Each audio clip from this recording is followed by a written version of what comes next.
சிம்மம் சிம்மராசிக்காரர்களுக்கு இதுவரைக்கும் 11ஆம் இடத்துல இருந்து வந்த குரு பகவான் அக்டோபர் 18ஆம் தேதி முதல் 12ஆம் இடத்துல வந்து உச்சம் என்கின்ற அதி உன்னத நிலையை ஒரு நல்ல அமைப்பு அடைகிறார். இன்னும் சொல்லப்போனால் உங்களுடைய பஞ்சமாதிபதி அவர் வந்து பஞ்சம வீட்டிற்கு 8இல் மறைந்து உச்சமாகிறதுன்றது பெரிய அதிர்ஷ்டத்தை கொடுக்கக்கூடிய அமைப்பு.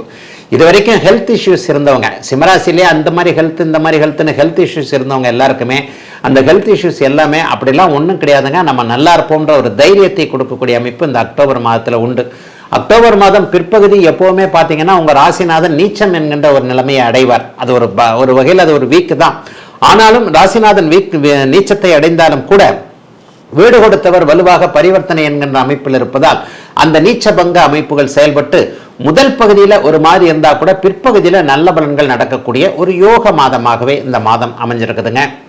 மிக மிக முக்கியமாக 12ஆம் இடம் இப்போது சுபத்துவத்தை அடைந்திருப்பதால் கடந்த காலத்தில் வெளிநாடு வெளிமாநிலம் போன்றவைகளை போகிறதுக்கு ஒரு சிங்கப்பூருக்கு போனோம், மலேசியாவுக்கு போனோம், அமெரிக்காவுக்கு போனோம், ஐரோப்பாவுக்கு போனோம், எனக்கு விசா கிடைக்கல அல்லது இந்த பரீட்சையில் நான் எழுத முடியல, பாஸ் பண்ணலை அல்லது ஏதேனும் ஒரு சூழ்நிலையில் வெளிநாடு போவதற்கு தடையாக இருக்கிறது என்கின்ற எண்ணத்திலிருந்து வந்த அத்தனை சிம்மராசிக்காரர்களுக்கும் ஒரு 70 நாட்களுக்குள்ள இந்த அதிசார முறையில் 12ஆம் இடத்துல குரு இருக்கின்ற ஒரு டிசம்பர் மாதம் 4ஆம் தேதி 5ஆம் தேதிக்குள்ளேயே வெளிநாட்டில் போய் நீங்கள் செட்டில் ஆகிறதுக்கு படிக்கிறதுக்கான அத்தனை வாய்ப்புகளையும் அனுமதிகளையும் இந்த குரு மாற்றம் தரும் என்பதால் கவலைப்பட தேவையில்லாத மிகப்பெரிய நல்ல அமைப்புகள் இப்போது உண்டுங்க.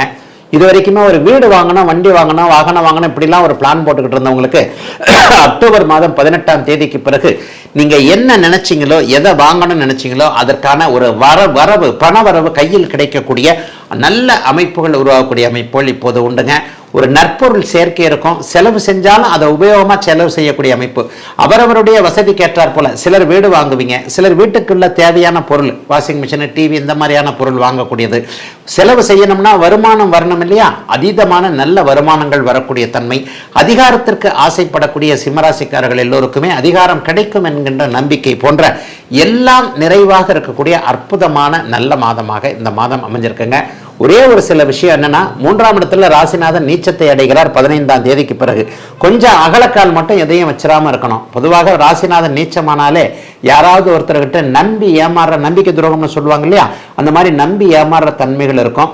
ஆக இந்த மாதம் 15ஆம் தேதிக்கு பிறகு மட்டும் எந்த ஒரு சூழ்நிலையிலையும் விரயங்கள் வரும் என்பதால் மாமனை நம்புறது, மச்சானை நம்புறது, அண்ணனை நம்புறது, தம்பியை நம்புறதுன்ட்டு இந்த நம்பி கையில் காசு கொடுத்தேன், ஒரு நம்பி இந்த தொழிலை ஆரம்பித்தேன், எனக்கு தெரியாது நான் காசு மட்டும்தான் கொடுக்குறேன் என்கின்ற மாதிரியாக அடுத்தவரை நம்பி செய்யக்கூடிய வேலைகளை செய்யாமல் இருக்க தேவையான அமைப்பு இந்த மாதத்தின் பிற்பகுதியில் வருது. அதை தவிர்த்து வேற எந்த விதமான சங்கடங்களும் இல்லாத ஒரு நல்ல மாதமாகவே அமைஞ்சிருக்குங்க சிம்மராசிக்காரர்கள் எல்லோருக்கும் இந்த அக்டோபர் மாதம்.